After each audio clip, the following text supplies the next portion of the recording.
இந்த உலகம் கடவுளிடம் இருந்து தோன்றியதா? அல்லது கடவுள் வேறு ஒரு பொருளை வைத்து இந்த உலகை தோற்றுவித்தாரா? இந்த கேள்விக்கான பதில், இப்பல்லாம் சாதாரணமா சமுதாயத்துல கிண்டலான பேச்சாக கேட்கிற ஒரு வார்த்தையில இருக்குங்க.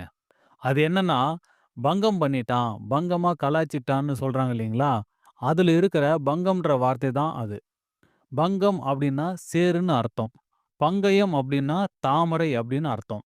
பங்கயம் அப்டின்னா சேற்றிலிருந்து முளைத்தது அப்டின்னு அர்த்தங்க. இந்த தாமரை செடி சேத்திலிருந்து முளைச்சதுன்னு தான் பொதுவா சொல்லுவோம். ஆனா, தாமரை கிழங்கிலிருந்து தான் தாமரை செடி வளரும்.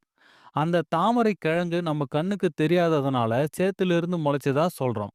அதுபோல இறைவன் இந்த உலகத்த மாயை அப்படிங்கிற மூலப்பொருள் கொண்டு உருவாக்குகிறார்.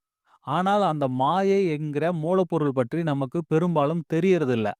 அதனால நமக்கு மிஞ்சிய சக்தியான இறைவனிடமிருந்து இந்த உலகமெல்லாம் தோன்றியதா நம்ம நினைக்கிறோம்.